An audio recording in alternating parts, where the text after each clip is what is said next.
خزامہ بن ثابت ایک صحابی ہیں، اللہ کے نبی نے ایک دیہاتی سے گھوڑے کا سودا کیا، سفر میں تھے، طے ہوا کہ مدینے میں پیسے دوں گا چل کے، کہ ٹھیک آپ آگے ہو گئے، پیچھے سے صحابہ ہے، ان کو نہیں خبر کہ یہ سودا ہو چکا ہے، انہوں نے بدو کو گھوڑے کی قیمت لگا دی بہت زیادہ، وہ اس کی نیت بدل گئی، وہ کہنے لگا یا رسول اللہ یہ گھوڑے کے پیسے دو اور گھوڑا لے جاؤ ورنہ میں گھوڑا آگے بیچتا ہوں۔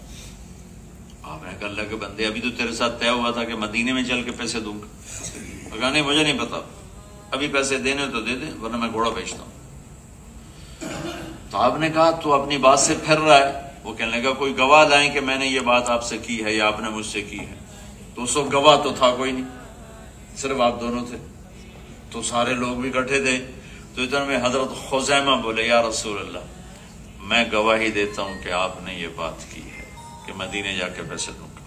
تو آپ نے فرمایا تو کیسے کہتے، تو موجود نہیں تھا، کہ یا رسول اللہ جب ہم نے آپ کو سچا مان لیا تو آپ کی ہر بات کو سچا مان لیا، میں گواہی دیتا ہوں آپ نے کہا۔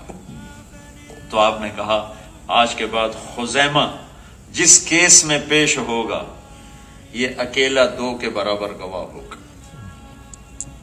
یہ 2 کے برابر اس کی گواہی ہوگی۔ یہ واقعہ نے قرآن کی ایک آیت کو بچا لیا، اس واقعے نے قرآن کی ایک آیت کو بچا لیا۔ ابوبکر صدیق رضی اللہ عنہ نے حکم دیا کہ قرآن جمع کیا جائے، چونکہ یمامہ کی جنگ میں 700 حافظ قرآن شہید ہوئے، تو ان کو خطرہ ہوا کہ اگر ایسا ہوا تو سارا قرآن ضائع ہو جائے گا۔ تو زید بن ثابت سے کہا قرآن لکھو، تو زید بن ثابت نے 2 شرطیں لگائیں، ایک اس آیت کا کوئی حافظ موجود ہونا چاہیے، اور ایک وہ آیت کم از کم 2 آدمیوں کے پاس لکھی ہوئی ہونی چاہیے، صرف حافظ ہونا بھی کافی نہیں اور ایک کے پاس لکھا ہوا ہونا بھی کافی نہیں، کم از کم 2 آدمیوں کے پاس وہ آیت ہونی چاہیے لکھی ہوئی، اور کسی کو وہ یاد ہونی چاہیے۔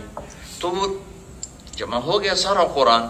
سورت توبہ کی آخری آیت جو اتنی خوبصورت آیت ہے، ہر دوسرے تیسرے بیان میں وہ میرے بیان کا حصہ بنتی ہے، لقد جاءکم رسول من انفسکم، میرے نبی کی تعریف ہے، عزیز علیہ ما عنتم حریص علیکم بالمؤمنین رؤوف الرحیم فإن تولوا فقل حسبی اللہ لا الہ الا هو علیہ توکلت وهو رب العرش العظیم۔ بہت خوبصورت تعریف کی اللہ نے اپنے نبی کی، بہت خوبصورت۔ اللہ نے اپنا نام کبھی کسی کو نہیں دیا، اپنے نام، لیکن اللہ کا اپنا نام ہے رؤوف الرحیم۔ اللہ نے یہاں اپنے نبی کو بھی فرمایا رؤوف الرحیم، بہت عالی شان۔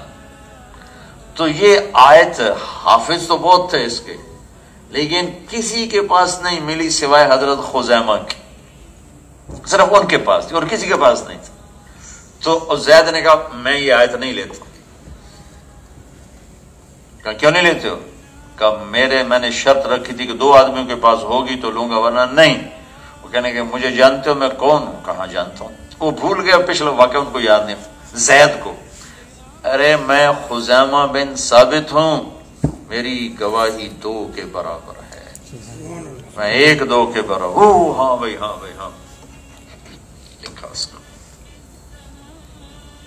تو ہمارا مین جہالت یہ نہیں کہ ہمیں شریعت کے حلال حرام، یہ جتنے پاکستانی شراب بیچ رہے ہیں ان کو کوئی نہیں پتا کہ شراب حرام، یہ جو ڈرگز بیچ رہے ہیں، میں ابھی پریسٹن جیل میں گیا تھا، ہمارے پاکستان بچے ڈرگ میں پکڑے بیٹھے ہیں، تو ان کو نہیں پتا کہ ہم نے حرام بیچا ہے۔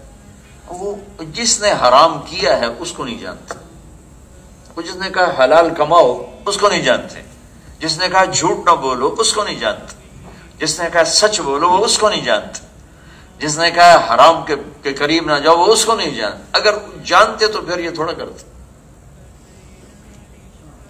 تو جانتے نہیں ہیں۔ ایک صحابی شراب لے کر آئے ملک شام سے، سارا پیسہ شراب خرید کر لائے، مدینہ پہنچے تو پتہ چلا شراب تو حرام ہو گئی، تو اٹھے اور مشکیزیں پھاڑنے لگے، وہ مشکوں میں شراب ہوتی تھی، تو کسی نے کہا کہ مجھے نمک ڈال کے سرکہ بنا دے، سرکہ بن جائے گا بیچ دینا۔ انہوں نے کہا میری ایمانی غیرت کہتی ہے کہ بس اللہ نے کہا نہیں تو نہیں، سارے مشکیزیں پھاڑ کے پانی میں بہا دیے، کہ وہ جانتے تھے کہ کہنے والا کون ہے۔ آپ جمعے کی نماز کے لیے کھڑے ہوئے یا کسی اور مقصد کے لیے، ویسے تقریر کے لیے کھڑے ہوئے، تو آپ نے کہا بھائی بیٹھ جاؤ، تو دیوار کے قریب عبداللہ بن رواحہ کا اونٹوں کا باڑا تھا، وہ وہاں صفائی کر رہے تھے، کان میں آواز پڑی بیٹھ جاؤ۔ انہیں پتا ہے کہ مجھے نہیں کہہ رہے، مسجد والوں کو کہہ رہے ہیں، انہیں ادھر پھینکا کئی اور وہاں جا وہیں بیٹھ گئے۔ اور ایک صحابی عبداللہ بن مسعود مسجد میں انٹر ہو رہے تھے، ایک پاؤں اندر تھا ایک باہر تھا، آپ نے کہا بیٹھ جاؤ، وہ وہیں بیٹھ گئے، وہیں بیٹھ گئے، آگے قدم نہیں اٹھا۔ یہ کیوں ہے کہ وہ جانتے ہیں کہ یہ کہنے والا کون ہے، وہ جانتے ہیں کہ یہ روکنے والا کون ہے، اٹھانے والا کون ہے، ہم جانتے ہیں۔ تو اللہ تعالیٰ نے جو پیمانہ بنایا کامیابی ناکامی کا، اس کو آج کیوں نہیں ناپا تولا جا رہا کہ پتہ کوئی نہیں۔ اور کامیابی کا سٹیٹس کیا ہے؟ آگے پیچھے میرے لوگ ہوں، مجھے سلام ہوں، میرے بڑا سٹیٹس ہو تو میں سکسیسفل لائف ہے میری۔ میرے اللہ نے ایک جملے میں بتا دیا، من یطع اللہ ورسولہ فقد فاز فوزا عظیما۔ کہانی مکا چھڑی ایک جملے کہ میرے اولڈن والے بندو، پیارے بندو، جس نے اللہ کی مان کر زندگی گزاری اور اس کے حبیب کی مان کر زندگی گزاری، وہ کامیاب ہو گئے۔